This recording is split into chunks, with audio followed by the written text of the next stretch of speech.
صلی اللہ علی محمد صلی اللہ علیہ وسلم۔ بسم اللہ الرحمن الرحیم، نحمدہ ونصلی علی رسولہ الکریم۔ دین کے کام، اجتماعی کام، رفاہی کام، امدادی کام کرنے کے لیے مال کی ضرورت ہوتی ہے۔ افضل ترین طریقہ اور اولین ترجیح یہی ہونی چاہیے کہ اپنی جان اور اپنے مال سے خدمت کریں۔ حضرت رسول اللہ صلی اللہ علیہ وسلم نے اپنا سب کچھ لٹا دیا۔ جن اللہ والوں سے اللہ نے کام لیا ہے انہوں نے اپنے وارثین کا حق مارے بغیر، اپنے متعلقین کی حق تلفی کیے بغیر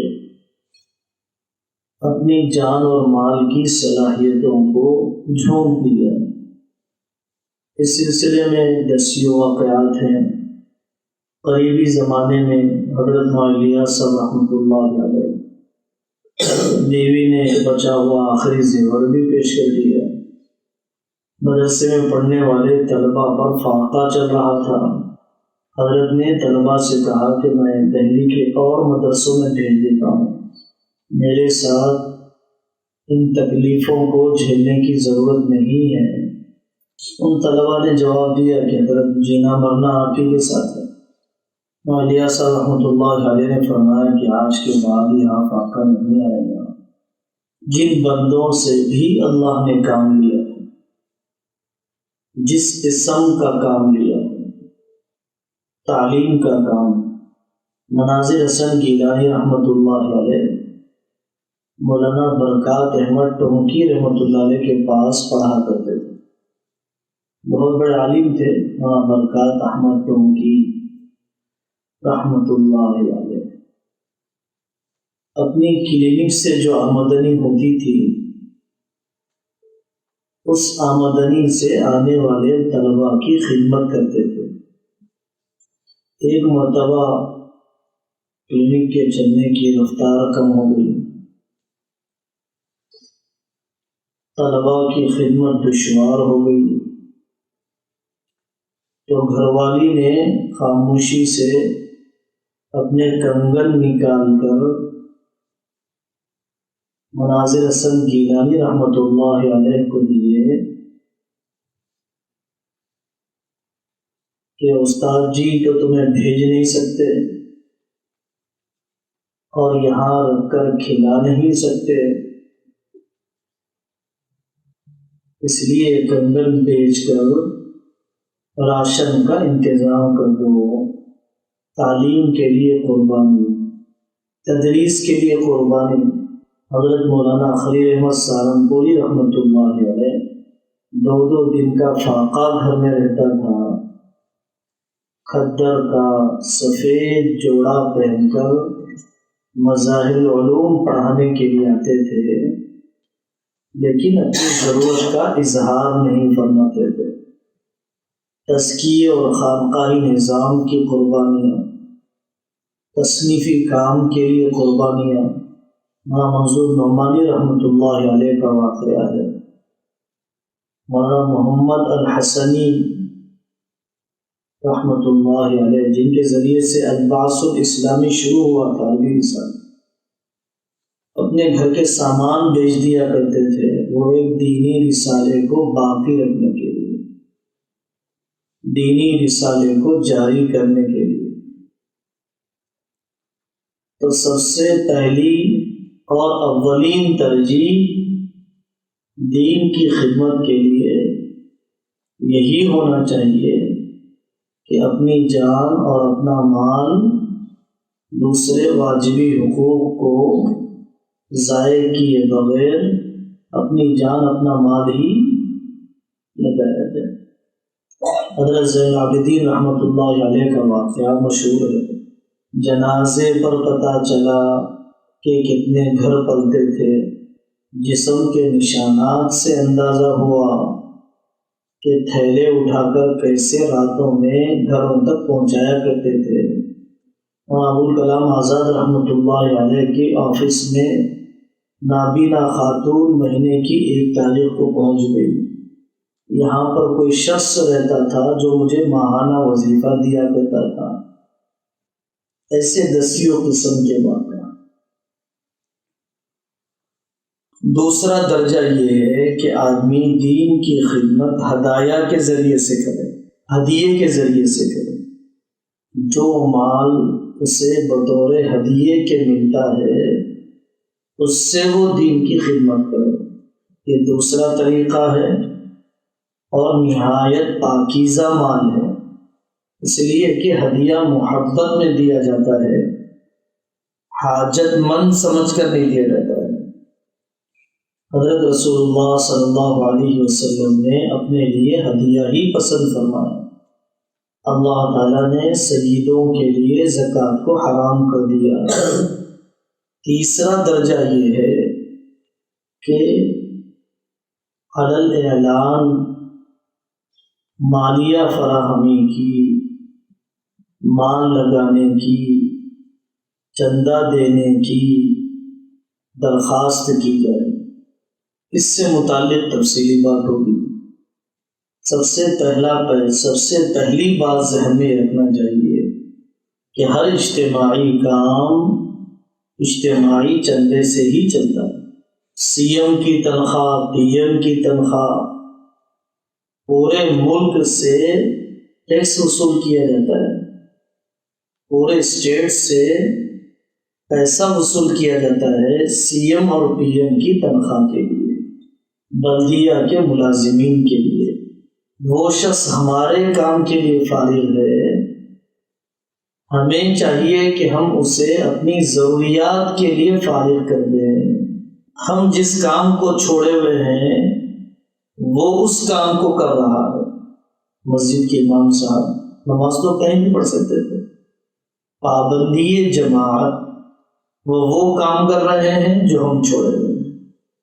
مدرسے میں پڑھانے والے، مجھے بھی پڑھانا چاہیے تھا، لیکن یہ شخص وہ کر رہا ہے جس کو میں چھوڑا ہوا ہوں، تو مجھے اس کی وہ خدمت کر دینی چاہیے جس کو وہ نہیں کر پا رہا ہے، چھوڑا ہوا ہے۔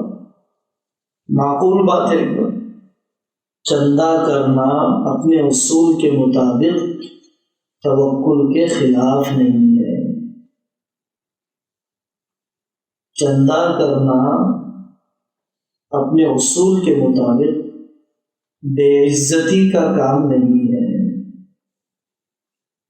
تو یہ بات کہی گئی کہ ہر اجتماعی کام اجتماعی چندے سے ہی چلتا ہے، چاہے وہ دنیا کے کام ہو چاہے وہ دین کے کام ہو۔ اور پھر اس کے بعد یہ کہا گیا کہ یہ کوئی توکل کے خلاف نہیں ہے، اور اپنے اصول کے مطابق، ایک لفظ بیچ میں قید بڑھاتے جا رہا ہوں میں، اپنے اصول کے مطابق۔ حضرت رسول اللہ صلی اللہ علیہ وسلم نے اجتماعی کام اجتماعی چندے سے ہی کیا۔ بیت المال اجتماعی چندے کے وصول کرنے کا ادارہ ہوتا ہے۔ صفا کے طلبا جو کھجور کا خوشہ لا کر لگا دیا جاتا اسی سے استفادہ کیا کرتے تھے، یا مقامی لوگ صفا کے طلبا کو اپنے گھر لے جاتے تھے، جیسے آج آسام میں طریقہ ہے کہ آج بھی 300 طلبا کا مدرسہ چلتا ہے اور وہاں پر کچن اور ہاسٹل نہیں ہوتا۔ مدراس میں بعض مدرسے ہیں 700 طلبا پڑھتے ہیں، مطبخ نہیں ہے وہاں پر۔ مدرسہ داؤدیہ 2-3 رکشہ پورے شہر میں چلا دیے جاتے ہیں، ہر بچے کا نمبر طے ہے، 700 ٹفن دوپہر اور شام میں پہنچ جاتے ہیں۔ صفا میں ایک طریقہ یہ بھی تھا کہ ایک بھائی طلب علم میں رہتا، ایک بھائی تجارت میں رہتا۔ دارالعلوم دیوبند میں خود ابتدا میں مطبخ نہیں تھا، مناظر حسن گیلانی رحمۃ اللہ علیہ نے نقل فرمایا، حضرت گنگوئی کے پاس جب مطبخ کی تجویز آئی انتظام میں سہولت کے لیے، تو حضرت نے بہت ہی کبیدہ خاطر ہو کر اجازت دے دی، اور یہ فرمایا کہ جی تو یہی چاہتا تھا کہ طلبا کو جیسے پہلے گھروں سے کھانا آیا کرتا تھا آئندہ بھی ویسے ہی آیا کرتا، تاکہ یہ طالب علم زندگی بھر یہ احساس باقی رکھتا کہ عوام نے میری خدمت کی ہے، مجھے عوام کی خدمت کرنا۔ بہت زیادہ صحت مند خوددار طلبا کچھ گھنٹے محنت کر لیا کرتے، کچھ گھنٹے پڑھ لیا کرتے۔ تو یہاں سے بات چلی ہے کہ چندے کا کرنا کوئی خلاف توکل یا خلاف سنت نہیں ہے جب اپنے اصول کے ساتھ ہے۔ تقاضا آتا، حضرت رسول اللہ صلی اللہ علیہ وسلم منبر شریف سے اعلان فرماتے تھے، کوئی بے سر و سامان مسافر آتا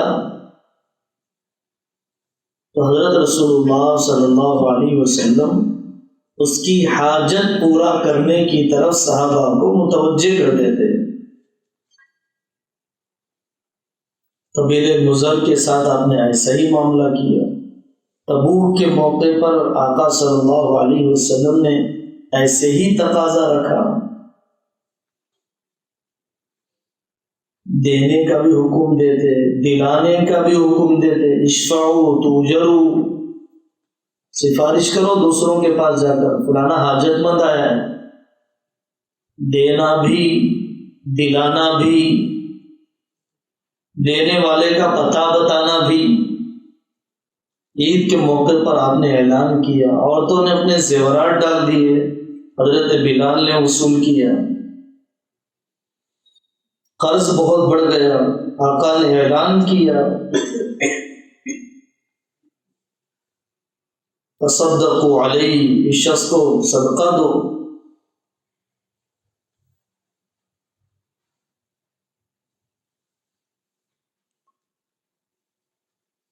دوسری بات یہ ہے کہ ہرگز چندہ کرنا کاہل بننے یا بے غیرت ہو جانے کا ذریعہ نہ بنے، کاہل یا بے غیرت ہو جانے کا ذریعہ نہ بنے۔ قوم میں دوسروں کی روٹیوں پر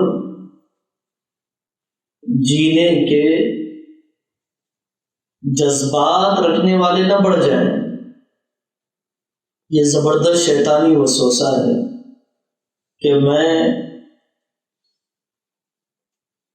اجتماعی چندے سے فائدہ بھی نہیں اٹھاؤں گا اور تنخواہ لینے کو توکل اور اخلاص کے خلاف سمجھوں گا، اجتماعی چندے سے فائدہ بھی نہیں اٹھاؤں گا اور تنخواہ لینے کو توکل اور اخلاص کے خلاف سمجھوں گا۔ یہ زبردست شیطانی خیال ہے۔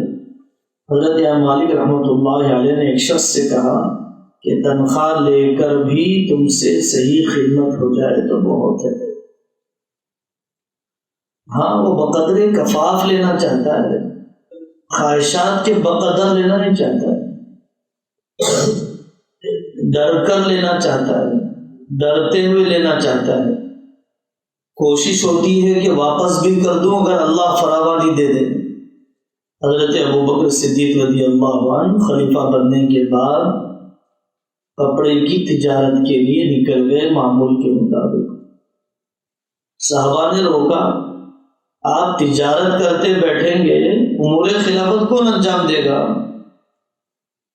حضرت ابوبکر صدیق رضی اللہ عنہ کی گزارے کے بقدر تنخواہ طے کی گئی۔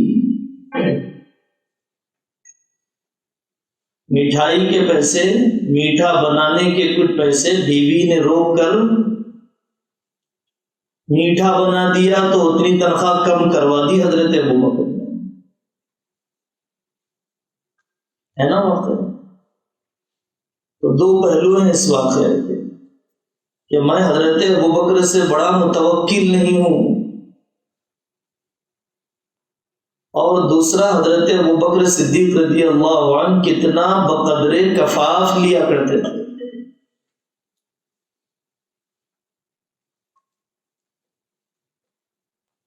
اور خدام دین کی مالی ضرورت پورا کرنا کتنا ضروری ہے ان کی معاشی یکسوئی کے لیے۔ خدام دین کی مالی خدمت کرنا کتنا ضروری ہے ان کی معاشی یکسوئی کے لیے۔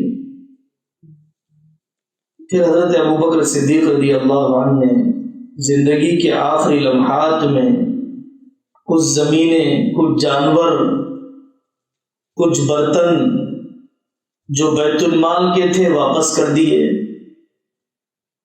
جو ذاتی تھیں اسے بکوا کر لیوی تنخواہ کے بدلے میں جمع کروا دیے۔ کاہل اور بے غیرت نے بنانا، ہر مال کو اس کی مد میں خرچ کرنے کی فکر کرنا ہے، ہر مال کو اس کی مد میں خرچ کرنے کی فکر کرنا ہے۔ شرعی ضابطے ہیں کہ زکوٰۃ کی مد کس مصرف میں خرچ ہو، صدقہ فطر کی مد کس مصرف میں خرچ ہو، تعلیم سے زیادہ تعمیر پر توجہ، طلباء کی خدمت سے زیادہ جلسوں کی خدمت پر توجہ،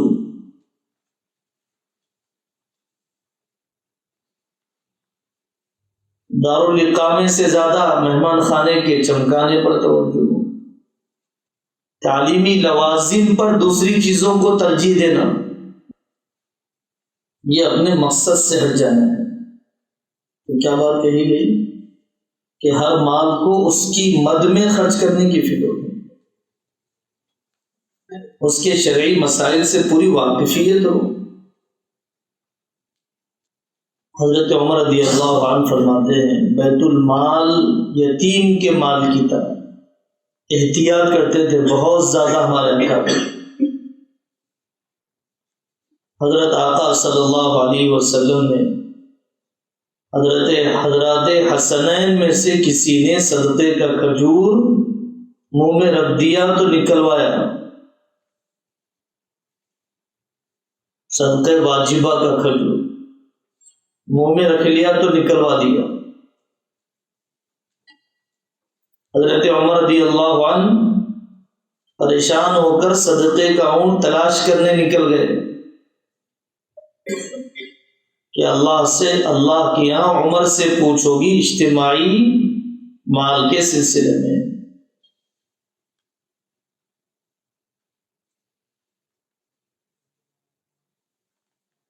مسلمانوں کے امیر کی بیوی ہونے کی وجہ سے ہدیہ آیا حضرت عمر رضی اللہ عنہ کی بیوی کو، تو حضرت عمر رضی اللہ عنہ نے بیت المال میں جمع کروا دیا۔ زچگی کے موقع پر بھی حضرت عمر بن عبدالعزیز رحمۃ اللہ علیہ نے سرکاری مہمان خانے کا نمک نہیں لیا۔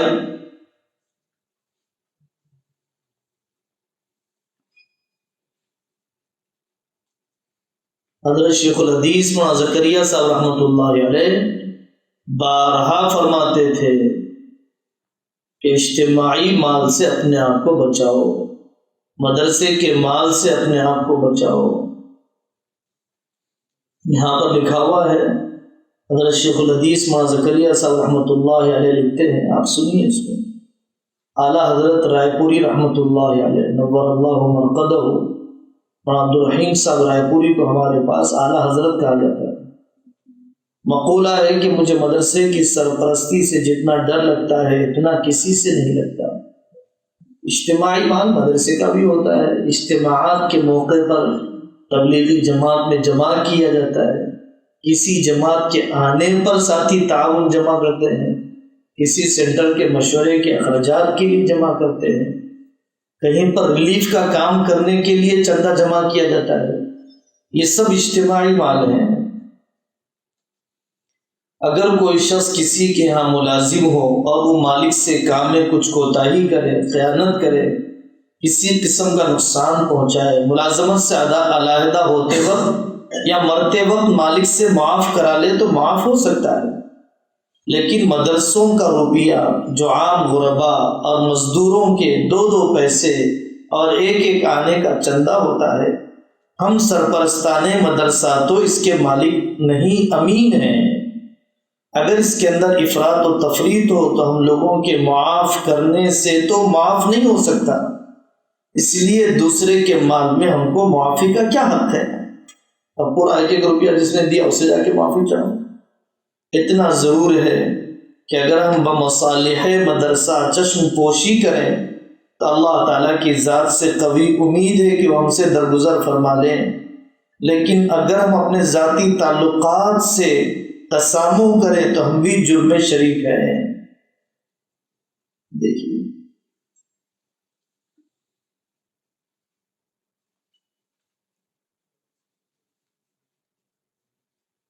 ایسے اکابر ہوا کرتے تھے، مدرسے کی آگ سے فائدہ اٹھایا، سالن گرم کرنے کے لیے کچھ پیسے جمع کروا دیتے تھے۔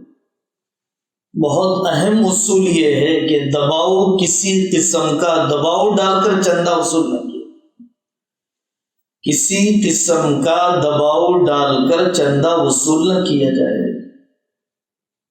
اخلاقی دباؤ، سماجی دباؤ، بنیادی حدیث ہے لا يحل مال امرئ مسلم الا بطیب نفس منه، مسلمان کا مال اس کی خوشدلی کے بغیر حلال نہیں ہے۔ 10-15 لوگ پہنچ جاتے ہیں گھر پر، مسجد کی تعمیر ہو رہی ہے، آپ کو بھی اتنے ہزار دینا ہے، مسجد وال جماعت بیٹھتی ہے، بھائی ہر ساتھی کو 1000 روپے دینا ہے، جوڑ ہونے والا ہے۔ اخلاقی دباؤ ہوتا ہے، مجلس کا دباؤ ہوتا ہے، آدمی خوشدلی سے نہیں دیتا ہے۔ جب خوشدلی سے نہیں دیا گیا تو حرام ہے، آنے والوں کو بھی ہم کیا کھلا رہے ہیں؟ پھر حرام کھلا رہے ہیں۔ بڑے بزرگ آنے والے ہیں، بیرون کی جماعت آئی ہوئی ہے، پکانا ہی ہے تجھے، حالانکہ وہ خوشدلی سے پکانے کے لیے ہرگز تیار نہیں ہے، ظلم کے آنسوؤں سے بھرا ہوا کھانا کھلا رہے آنے والوں۔ حضرت حاجی رحمۃ اللہ علیہ فرماتے ہیں آج کل چندے کی حالت یہ ہے کہ لوگ ایسے اس کے پیچھے پڑتے ہیں کہ فنافل چندہ ہو گئے، نہ جائز کو دیکھتے ہیں نہ ناجائز کو، بس چندہ ہونا چاہیے۔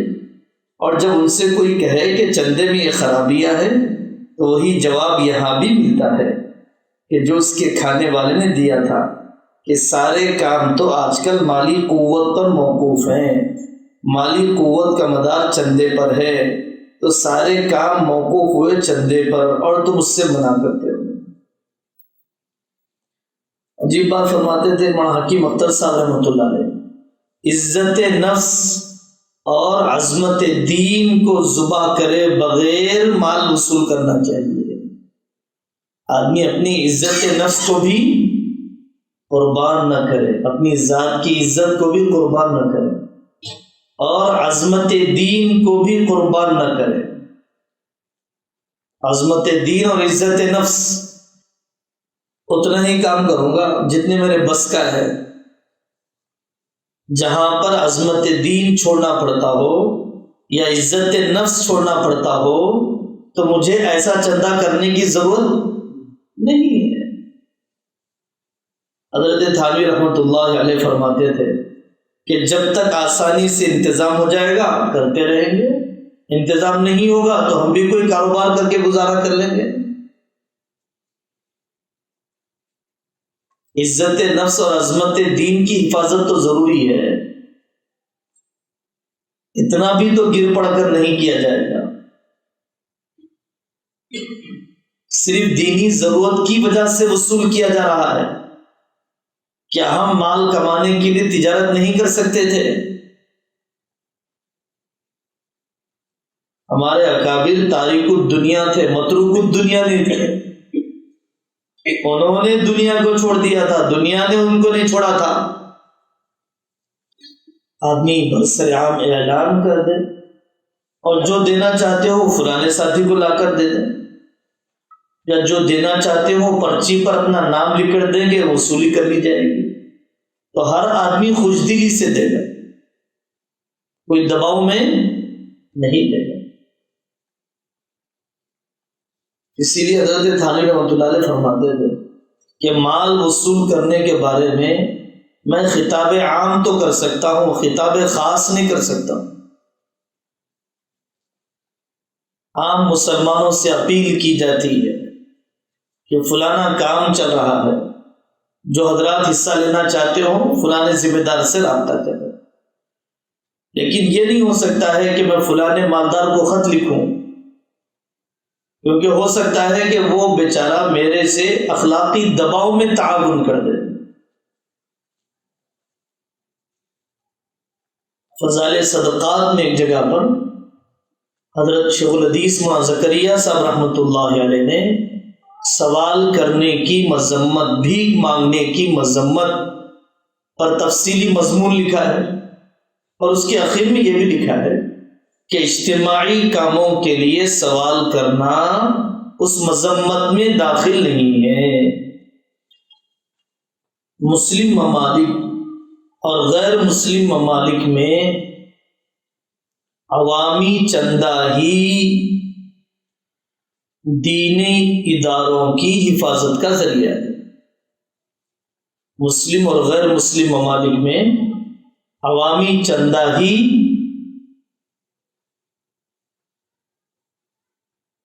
دین کی حفاظت کا،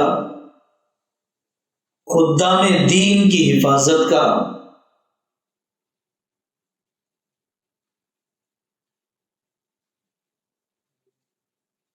اور شریعت کی ترجمانی میں ہر قسم کے دباؤ سے بچنے کا واحد ذریعہ ہے۔ شریعت کی ترجمانی میں ہر قسم کے دباؤ سے بچنے کا واحد ذریعہ ہے۔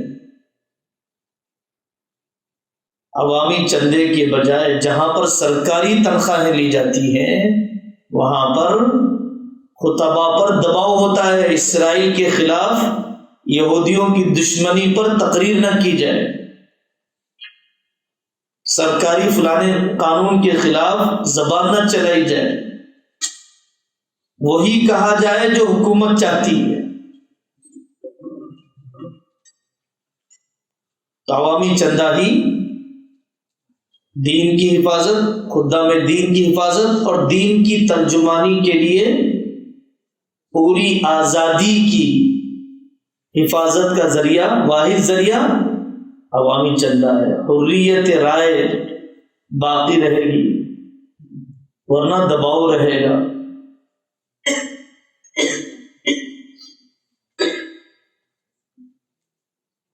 پھر حکومتیں بدلتی ہیں تو جمعہ کے خطبے ہی بدلیں گے، پارٹیاں بدلتی ہیں تو پارٹیاں اپنی بات کہلوائیں گی۔ اسی لیے حضرت نانوتوی رحمۃ اللہ علیہ نے دارالعلوم دیوبند کے بنیادی اصول ہشتگانہ 8 اصول جو حضرت نے الہامی اور بہت زیادہ دور اندیشی پر مبنی اصول میں حضرت نے ایک اصل یہی لکھا ہے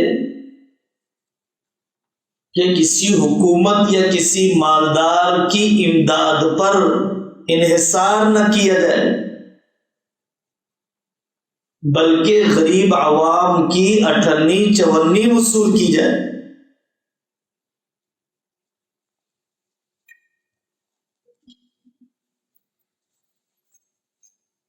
یہاں پر کتاب میں 24 نقصانات لکھے ہوئے ہیں، 18 نقصانات لکھے ہوئے ہیں کہ سرکاری امداد لی جائے گی تو کیا کیا نقصانات پیش آئیں گے۔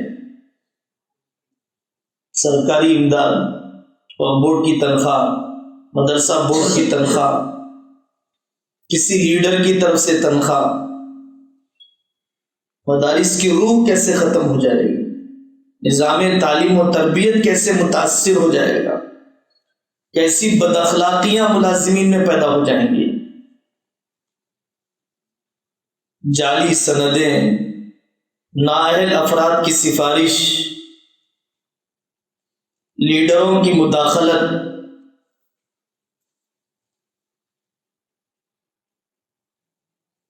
ملازمین کا احتجاج، سڑکوں پر اترنا، ریالیاں نکالنا،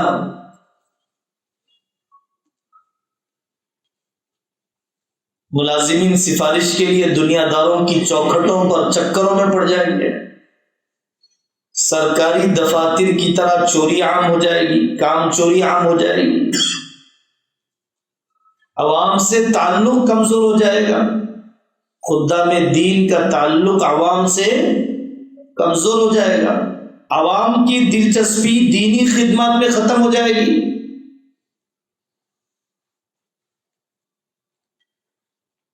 تو جب حکومت دانا پانی بند کر دے گی تو پھر مساجد اور مدارس بھی اور اس کے ملازمین بھی بکھر جائیں گے۔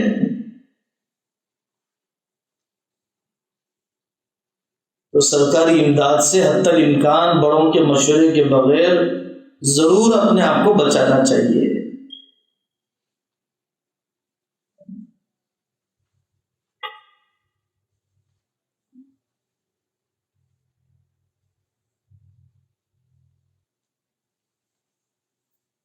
حسابات کی شفافیت،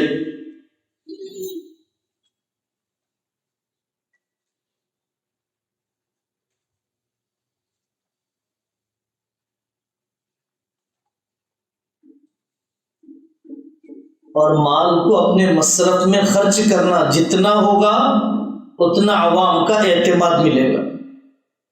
شفافیت اور مال کو اپنے مصرف میں خرچ کرنا، جتنا ہوگا اتنا عوام کا اعتماد ملے گا۔ کہا تھا کہ ممبر بنانا ہے، ممبر کے لیے پیسے لے لیے، کئی لوگوں سے ممبر کے لیے پیسے لے لیے،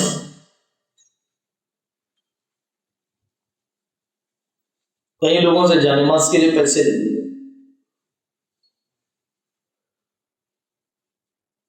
غربا کے چندے پر توجہ، حضرت نانوتوی رحمۃ اللہ علیہ فرماتے ہیں اس سے چندہ لو جس سے اپنے چندے سے کوئی امید نہ ہو۔ میرے پیسوں سے کیا ہوتا صاحب، 100-200 سے کیا ہوتا صاحب، اس سے مت لو جس میں یہ گھمنڈ ہے کہ میرے سے کام چل رہا ہے، میرے مال سے کام چل رہا ہے، وہ بے برکتی کا ہوتا ہے، غریب کا برکت والا ہوتا ہے۔ حضرت تھانوی فرماتے ہیں غربا کی تعداد زیادہ ہے، اغنیاء کی تعداد کم ہے۔ تو سمجھدار آدمی اپنا ذریعہ آمدنی کام کا غربا کو بنائے، یہی معقولیت ہے، سمجھداری ہے۔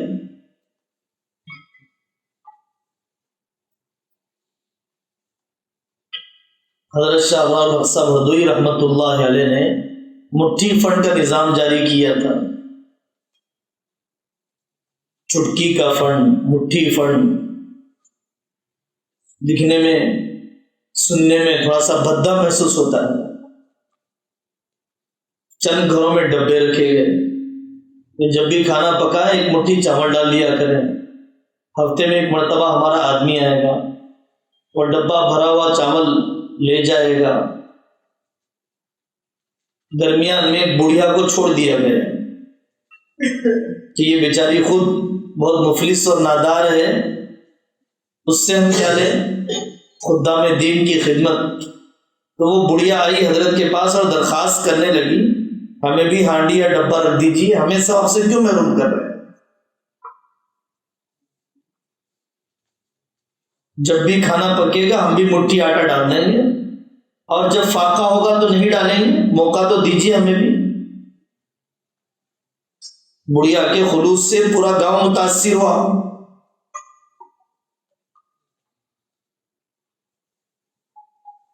غریب کے پاس فلوس کم ہوتے ہیں، خلوص زیادہ ہوتا ہے۔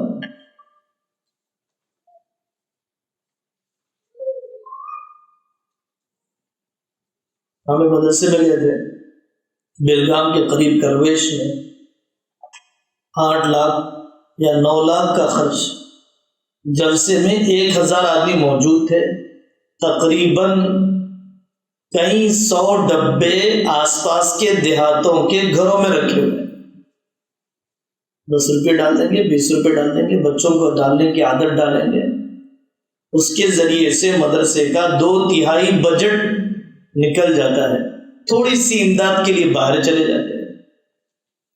پھر ان کئی دیہات والوں کا مدرسے سے دلی تعلق اور وہ وصول کرنے کا شفاف انداز، 1 ہفتے 15 دن کے اندر پورے گاؤں کے ڈبے وصول ہو جاتے ہیں۔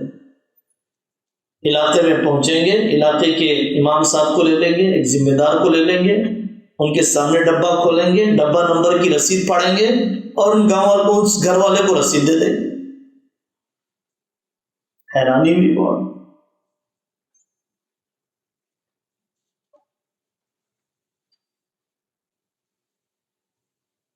دیکھیے کتنی عجیب بات ہے۔ شیخ العربی والعجم شیخ الہند مولانا محمود صاحب رحمۃ اللہ علیہ کے سامنے کسی نے اشکال پیش کیا کہ مدارس اسلامیہ کے لیے چندہ کرنے میں بہت سے منکرات پیش آتے ہیں، لوگوں میں علم و علماء کی تحقیر پیدا ہوتی ہے، اور چندہ نہ کریں تو مدارس کا کام کیسے چلے؟ شیخ الہند نے ایک ہی جواب دیا، چندہ کرو مگر غریبوں سے، چندہ کرو مگر غریبوں سے۔ دیکھیے چھوٹے جملے ہوتے تھے ان کے، پھر اس کی وضاحت کی کہ غریب لوگ چندہ جمع کرنے والے علماء کو حقیر نہیں سمجھتے ہیں، تعظیم کے ساتھ پیش آتے ہیں، جو کچھ دیتے ہیں خوش دلی کے ساتھ دیتے ہیں، جس میں برکت ہی برکت ہوتی ہے۔ اس پر یہ سوال پیدا ہوتا ہے کہ غریبوں سے چندہ ملے گا ہی کتنا؟ یہ خیال اولاً تو یوں غلط ہے کہ دنیا میں ہمیشہ غریبوں کی تعداد مالداروں سے زیادہ ہے، اگر سب غریب ایک ایک آنا دیں گے تو لاکھوں کی رقم جمع ہو جائے گی۔ دوسری بات یہ ہے کہ فی الواقع غریبوں سے چندہ کم بھی وصول ہوا تو کام کو اسی پیمانے پر کرو، زیادہ نہ بڑھاؤ۔ کیا ضرورت ہے کہ قدرت سے زیادہ بار اٹھایا جائے؟ کیا ضرورت ہے طاقت زیادہ کام کرنے کی، زیادہ چوکھٹوں پر مالداروں کے بیٹھنے کی؟ بئس الفقیر علی باب الامیر۔ اور ایک عجیب بات ہے، ایک شخص کہنے لگے کہ امیروں سے تعلق کے بغیر مدارس کا کام نہیں چلتا، تو میں نے کہا انا عند ظن عبدی بی، میں بندے کے گمان کے مطابق فیصلہ کرتا ہوں، تمہارا خیال یہی ہے اس لیے تمہارا کام نہیں چلے گا، تمہارا خیال گمان یہی ہے کہ مالداروں سے تعلق کے بغیر کام نہیں چلے گا، اس لیے تمہارا نہیں چل رہا ہے۔ دینداروں سے تعلق نہیں رکھے گا، مالداروں سے زیادہ تعلق رکھے گا، اپنے بزرگوں سے تعلق نہیں رکھے گا، مالداروں سے تعلق کو ضروری سمجھے گا دین کے کام کے لیے۔ خواص کی جماعت میں زیادہ دلچسپی لے گا، غربا کی جماعت میں دلچسپی نہیں لے گا۔ اجتماعات طے ہوں گے تو پہلے اغنیاء کے پاس جائے گا، کام کی روح نکل جاتی ہے، کام اغنیاء کے مزاج کے تابع ہو جاتا ہے، اغنیاء کی مداخلت بڑھ جاتی ہے کام میں۔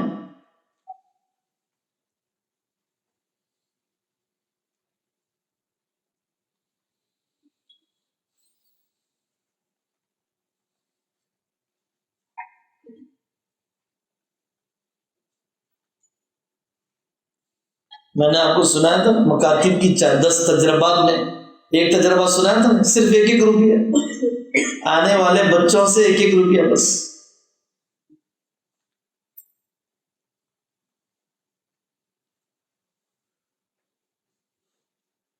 بڑا جرم ہے غربا کے چندے کی ناقدری کرنا، ہنسنا بھی نہیں چاہیے۔ اعوذ باللہ من الشیطان الرجیم الذین یلمزون المتطوعین من المؤمنین فی الصدقات والذین لا یجدون الا جہدهم فیسخرون منهم سخر اللہ منهم۔ صحابی نے رات بھر محنت کر کے حضرت ابو عقیل نے مزدوری پیش کی تھی، انبار لگا ہوا تھا دوسروں کے چندے کا، یہ مٹھی بھر کھجور لے کر آ گئے، منافقین مذاق اڑانے لگے۔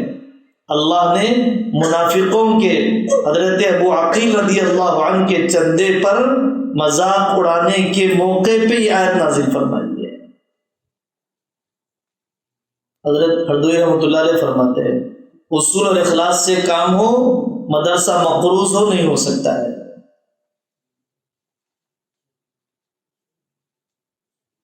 تنخواہیں وقت پر دینے کے لیے نہیں تھے، ان کے پاس تنخواہ وقت پر دینے کے لیے نہیں تھی، تو سارے اساتذہ کا قرآن ریکارڈ کروایا، ایک ایک رکوع ریکارڈ کر کے لاؤ، تجوید کی اغلاط لکھ کر بتلائی، پھر اس کے بعد تھوڑی دیر میں ایک صاحب بڑی رقم لے کر آئے۔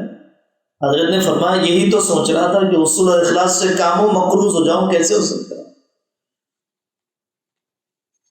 تنخواہ وقت پر نہ دینے پہ نظر گئی کہ شاید کام اصول کے مطابق نہیں ہو رہا ہے۔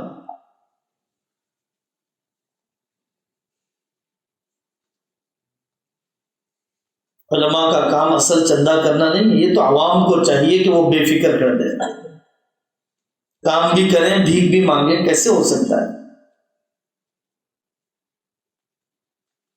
اور لوگ یہ سمجھتے ہیں کہ مولوی صاحب کی ضرورت ہے اس لیے مانگ رہے ہیں، اس لیے ذمہ داروں کو چاہیے۔ ترتیب بگڑ گئی، صدر صاحب صرف چودراہٹ کے لیے آتے ہیں، پورا چندہ مؤذن صاحب امام صاحب کر لیں گے، اور جب بھی وہ آئیں گے تو سمجھیں گے کہ یہ اصلاح اور وعظ کے لیے نہیں، وصولی کے لیے ہیں۔ علماء کسی کے گھر چلے جاتے تو عید ہونی چاہیے تھی، حالانکہ وہ آج کا دن یوم الوعید ہو جاتا ہے ان کے لیے۔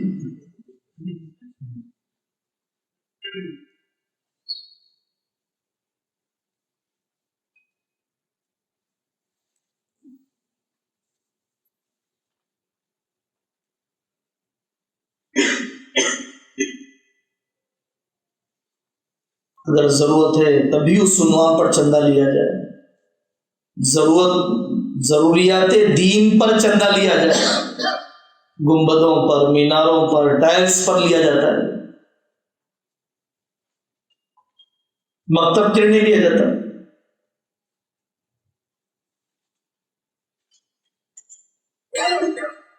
چندے کی تحریک بھی رؤساء کو کرنا چاہیے، اغنیاء کو کرنا چاہیے۔ علماء سے اصل کام دین کی خدمت، مسئلے مسائل کے پوچھنے کا کام لینا چاہیے۔ یہ طریقہ بڑا بھدا ہے کہ کپڑا بچھا کر مسجد کے کنارے پر مانگا جائے، وہ طریقہ زیادہ بہتر ہے جو یورپ کے ملکوں میں ہوتا ہے۔ یورپ کے ملکوں میں کمیٹی مدرسے کا اعلان کرتی ہے، تفصیلات بتلاتی ہے، اور باہر ٹیبل لگا کر اس پر ڈبہ رکھ دیتی ہے، اور عوام الناس جاتے ہوئے یا انفرادی طور پر ملاقات کر کے اس میں پیسے ڈال دیتے ہیں۔ کمیٹی اسے جمع کر کے ناظم صاحب، ذمہ دار صاحب کی خدمت میں پیش کرتے ہیں اور رسید لے لیتے ہیں۔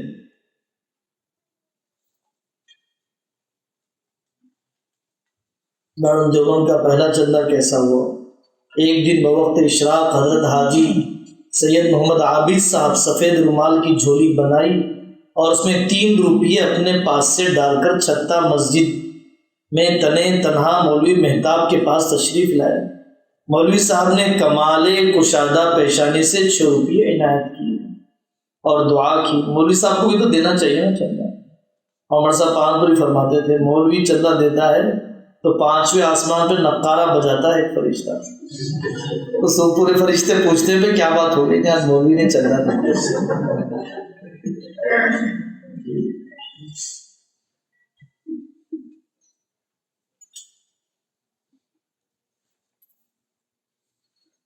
خلوص نیت سے کام کرے تو اللہ تعالیٰ ضائع نہیں کرتے، حقیقت یہی ہے۔ غیر مسلم سے چندہ اس وقت لیا جاتا ہو جبکہ وہ اپنے کام کے لیے بعد میں سے ہم سے چندہ نہ مانگے۔ حضرت تھانوی فرماتے ہیں میں بقسم کہتا ہوں اگر لوگ خالص نیت کے ساتھ اپنا کام کرتے رہیں تو اپنے آپ ہی لوگ آ کر خدمت کریں گے۔ کانپور میں جب میں پڑھاتا تھا تو مدرسے کی مسجد میں طلباء کے لیے ایک حوض تیار کرانے کی ضرورت ہوئی اور روپیہ تھا نہیں اور کسی سے چندہ مانگنے کو طبیعت نے گوارا نہ کیا۔ بس میں نے مدرسے والوں سے کہا تم اپنے اختیار کا کام کرو، اور ایک جگہ متعین کر کے گڑھا کھدوایا اور چھوڑ دیا گیا۔ لوگ دریافت کرتے رہے یہ کیا ہے؟ ہم کہتے تھے کہ حوض ہے۔ جتنی ہماری اندر طاقت تھی اور جتنا مال ہمارے پاس تھا ہم نے کر لیا، آگے اللہ تعالیٰ مالک ہے۔ ایک دو دن تو یوں ہی پڑا رہا۔ اس کے بعد ایک دن محلے میں ایک بڑی بی نے مجھ کو اپنے گھر بلایا، جو پہلے بھی کبھی کبھی بلایا کرتی تھی، اور کہا کہ میں نے سنا ایک حوض تجویز ہوا ہے، اس کا کیا انتظام کیا گیا؟ میں نے کہا جتنا کام ہمارے اختیار میں تھا اتنا کرا دیا۔ کہنے لگی کیا تخمینہ ہے؟ میں نے کہا 500 روپئے۔ کہنے لگی میں دوں گی، میرے سوا کسی اور سے رقم نہ لگے۔ اب اور لوگ آنے شروع ہو گئے کہ صاحب ہمارے 5 روپے قبول کر لیجئے، ہمارے 10 روپے قبول کر لیجئے۔ میں نے کہہ دیا ایک بی بی نے ایسا کہہ دیا ہے، ہاں ایک صاحبان اوپر تجویز کیا اس کے اوپر ڈالا جائے۔ کہنے لگے تو پھر ہم اسی کے لیے دیتے ہیں۔ چنانچہ اسی طرح حوض بھی تیار ہو گیا، صاحبان بھی تیار ہو گیا۔ تھوڑا سا کام شروع کر دینے سے کام قابو میں رہتا ہے۔ 1 کروڑ کی زمین کا منصوبہ بناتے مولوی صاحب، تھوڑا کام شروع کرنے سے کام قابو میں رہتا ہے۔ ایک جملہ حضرت تھانوی کا پڑھیے آپ نے، سمندر ہے تجربات کا، اصول اسی کو کہتے ہیں۔ ایک مدرسے میں گئے ہم تو وہاں پر مہمان نوازی کی جانے لگی۔ ہم نے سوچا کہ شاید مدرسے پر یا ان زمیندار پر بوجھ ہوگا، گاؤں دیہات کا مدرسہ۔ انہوں نے کہا کہ آپ بے تکلف کھائیے، یہاں سڑک پر چونکہ مدرسہ ہے اور ہمیشہ مہمانوں کی آمد و رفت، مسافرین نماز پڑھنے کے لیے آتے رہتے ہیں۔ تو ایک صاحب آئے، ہم تو فکر مند رہتے تھے کہ خدمت بھی کرنا چاہتے ہیں، بجٹ بھی نہیں ہے، میں اپنی جیب سے کتنا کھلاؤں، میری تنخواہ کتنی، اپنے بس کا جتنا تھا چائے پلا دیا کرتا۔ ایک صاحب آئے اور کہنے لگے کہ ہر مہینہ مجھ سے 5000 لے دیجیے اور یہ صرف مہمانوں کی خدمت پر استعمال کیجیے۔ حضرت گنگوئی کا مشہور واقعہ ہے، ایک پولیس والا، ایک CBI کا شخص تجسس کے لیے حضرت کے پاس آیا۔ سمرقند، بخارا، افغانستان سے طلبہ پڑھنے آتے تھے گنگو میں۔ کھلاتا کہاں سے ہے، آتے کیوں ہیں لوگ اس کے پاس؟ کچھ دن رہا، کچھ دن کے بعد آ کر کہنے لگا حضرت میں سرکاری جاسوس ہوں، CID کا آدمی ہوں۔ اچھا کس غرض کے لیے آئے تھے؟ یہی دیکھنے کے لیے کہ آپ کے پاس لوگ آتے کیوں ہیں اور کیوں خرچ کرتے ہیں آپ کے پاس آ کر، کہ کیا پایا تم نے؟ پتا نہیں یہ لوگ کیوں خرچ کرتے ہیں آپ پر۔ وہ جانے لگا، حضرت نے جاتے جاتے اس نے 5 روپے نکال کر دیے اس زمانے۔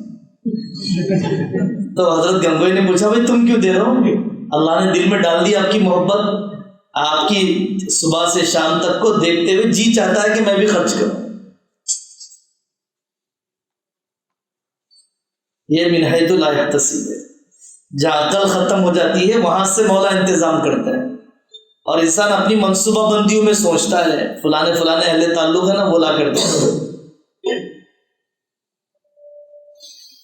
پاکستان میں ایک مدرسہ ہے جس میں صرف 2 دن 3 دن چندہ وصول ہوتا ہے، لوگ دن رات لائن میں کھڑے رہ کر دے کر جاتے ہیں۔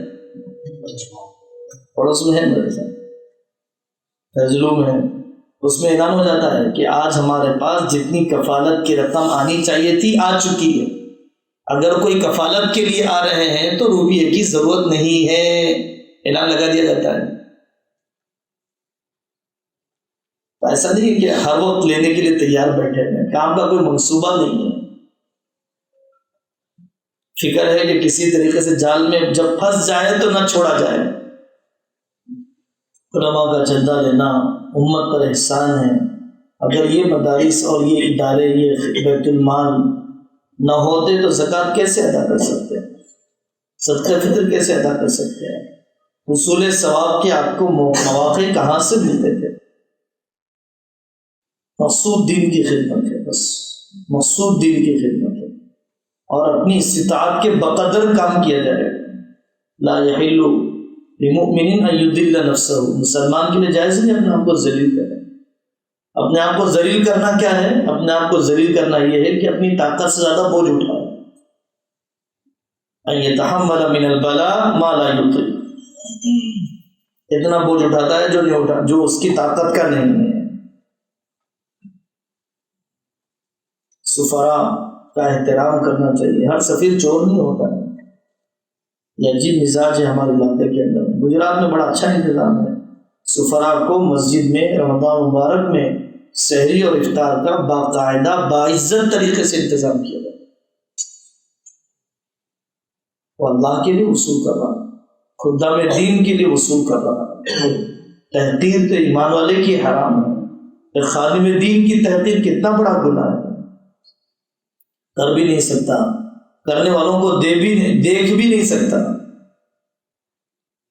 ایسا نہیں ہونا چاہیے۔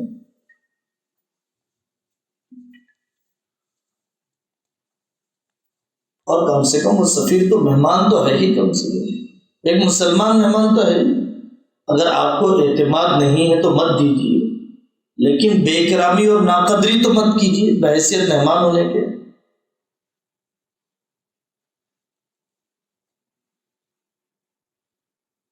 دینے والا مخلص ہو، اللہ غلط جگہ کو بھی صحیح کر دیتے ہیں اگر دینے والا مخلص ہو۔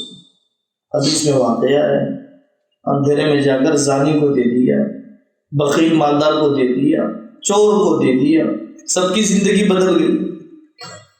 دینے والا مخلص تھا، غلط جگہ پر پہنچ گیا مال، تب بھی اللہ نے ان کی زندگیوں کو بدل دیا۔ تھانوی رحمۃ اللہ علیہ نے وصیت میں لکھا، دیکھو ایک مدرسے کی آمدنی تمہارے اختیار میں نہیں، اخراجات تمہارے اختیار میں ہیں، اخراجات پر نظر رہے، آمدنی پر نظر رہے۔ ان میں دین پڑھانے کے لیے مدرسہ کھولا ہے، جتنی وسعت ہو اتنا کام کرنا۔ آمدنی زیادہ ہے، کام بڑھا دو، کم ہے آمدنی کم ہے، کام کم کر دو۔ طلبا کو کھلانے میں دشواری ہے، طلبا کم کر دو۔ آخرت میں تم سے سوال یہ نہیں ہوگا کہ 200 طلبا کیوں نہیں رکھے، سوال یہ ہوگا کہ 2 بھی رکھے تو کام کے کیوں نہیں بنائے۔ بار بار ان مضامین کے پڑھنے سے گاڑی پٹری پر رہتی ہے۔ اگر 2 طلبا بھی سال بھر میں ہم کام کے نہ بنائیں اور ان کا وقت ہم نے ضائع کرا دیا تو آخرت میں ہم سے ان کے متعلق باسپورس ہوگی۔ اور الیاسا فرماتے تھے، نظام الدین میں قدم رکھنے والے ہر شخص کی جان اور مال الیاس کی گردن پر امانت ہے۔ ایک مرتبہ حضرت تھانوی کے پاس اخراجات ختم ہو گئے، رقم اپنے پاس بالکل نہ رہی۔ حافظ منفعت تھانوی رحمۃ اللہ علیہ، سابق استاد مدرسہ مفتاح العلوم جلال آباد، فرماتے ہیں حضرت نے طلبا کو جمع کر کے فرمایا، دیکھو بھائی میرے پاس اس وقت مدرسے کے اخراجات ختم ہو گئے، تم میں اگر استطاعت ہو تو اپنے کھانے کا نظم خود کر لے اور سبق یہاں رہ کر پڑھتا رہے، اور جس کے اندر اخراجات کی استطاعت نہ ہو وہ جلال آباد مدرسے میں چلا جائے۔ انشاءاللہ مولانا مسیح اللہ صاحب تم کو کھانا بھی دیں گے اور تعلیم بھی دیں گے، اور جب میرے پاس نظم ہو جائے گا تم کو یہاں بلا لوں گا، اس طرح تمہارے کھانے کا نظم بھی ہو جائے گا اور تعلیمی حرج بھی نہیں ہوگا۔ بھیڑ اکٹھی کرنا مقصود نہیں ہے، خدمت اور اخلاص مقصود ہے۔ سفر کی واپسی پر مولانا احمد علی سہارنپوری رحمۃ اللہ علیہ نے لکھ کر دیا کہ فلانی جگہ پر جانے سے چندہ بھی ملتا تھا، رشتہ دار سے ملنا تھا، تو وہ سفر خرچ انہوں نے اپنے ذاتی خرچ میں لکھا، مدرسے کے خرچ میں نہیں لکھا، حالانکہ پیسے بھی وصول ہونے والے تھے اور رشتہ دار سے ملاقات بھی مقصود تھی۔ حضرت حاجی رحمۃ اللہ علیہ فرماتے ہیں، میرے دوست کا قصہ ہے، وہ ایک اسلامی مدرسے میں مہمان ہوئے، مغرب کے بعد محتمم صاحب نے کسی خادم کو حکم دیا کہ ان کے کمرے میں لالٹین روشن کر دیں۔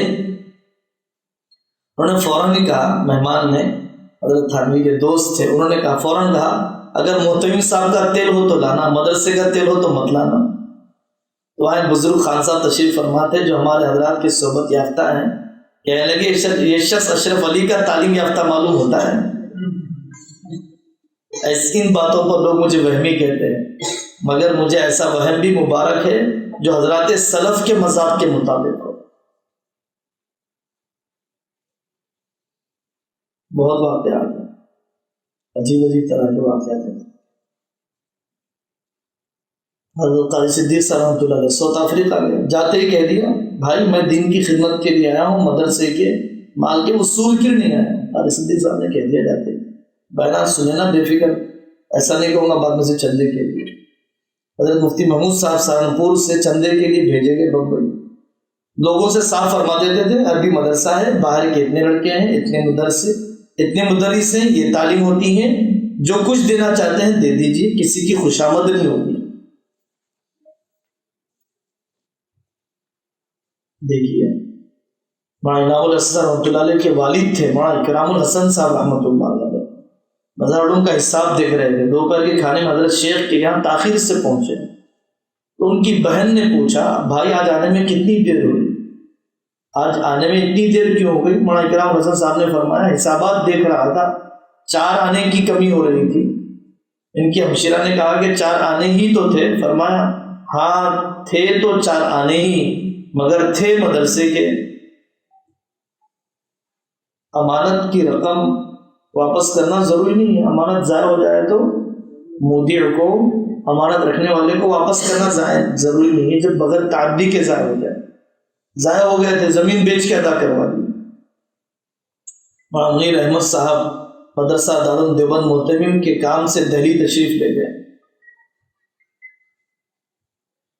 استاد تھے دارالعلوم کے، مدرسے کی رقم تھی چوری ہو گئی، انہوں نے مدرسے سے ہفتے عشرے کی رخصت لی، دہلی سے گھر تشریف لائے، مولانا کی ایک جائیداد تھی وہ فروخت کر دی، رقم لے کر دہلی تشریف لے گئے، کام پورا کر کے دیوبند آئے۔ بعد میں محتمم صاحب نے ان کے منشی سے معلوم کیا کہ مولانا تو مدرسے کے کام میں بہت محتاط تھے، مگر انہوں نے اتنی لمبی رخصت کیوں لی؟ انہوں نے عرض کیا حضرت مدرسے کی رقم چوری ہو گئی تھی، یہ گھر تشریف لے گئے اور بڑی جائیداد فروخت کر کے مدرسے کا کام مکمل کیا۔ حضرت گنگوہی کے پاس سوال لکھ کر بھیجا، حضرت نے تحریر فرمایا اگر انہوں نے اپنی رقم کی طرح حفاظت کی اور پھر چوری ہوئی تو تاوان نہیں ہے۔ وہ جواب مولانا محمد منیر صاحب کو دکھلایا کہ آپ کے شیخ کا فتویٰ ہے۔ مولانا فرمایا مولانا گنگوہی نے ہی میری فقہ، مولانا گنگوہی نے فقہ میرے ہی لیے پڑھی تھی، فقہ میرے لیے ہی پڑھی تھی، ذرا دل پر ہاتھ رکھ کر دیکھے کہ یہ معاملہ ان کے ساتھ ہوتا تو کیا وہ بھی یہی کرتے؟ میں ہرگز روپیہ نہیں بنتا، تقوی کی بات تھی، اپنے بڑوں سے پوچھ کر عمل کرنا چاہیے۔ ہر زمانے کا تقوی اس زمانے کے قوا اور استعداد کے مطابق ہوتا ہے۔ کمیشن پر چندہ حرام ہے، دھوکہ دہی ہے معاونوں کے ساتھ کہ آپ 100 تو وصول کر کے لائیے، 50 آپ کے 50 میرے، ایسا نہیں ہے۔ دینے والے کو پتہ چل جائے کہ وصول کرنے والے کے 50 ہیں اور طلبہ پر 50 خرچ کی جائیں گے تو ہرگز وہ نہیں دے گا۔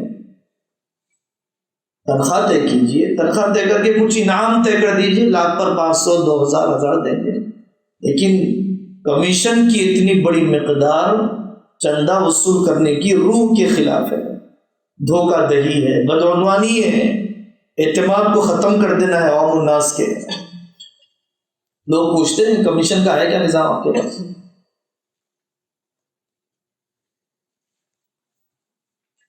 اب اپنے اکابر کی جماعت بنانا چاہیے، انفرادی طور پر وصول نہیں کرنا چاہیے۔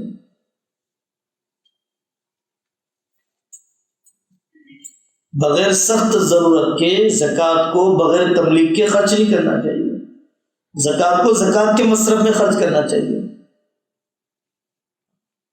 عمارت میں خرچ کرنا چاہتا ہے، دوسری جگہ پر خرچ کرنا چاہتا ہے، زمین کی خریداری پر خرچ کرنا چاہتا ہے۔ زکوٰۃ کی روح تو یہی ہے کہ جو قرآن نے 9 مصرف سنائے ہیں انہی 9 مصارف میں خرچ کیے جائیں، بغیر سخت ضرورت کے تملیغ کا حیلہ شرعی نہ کیا جائے۔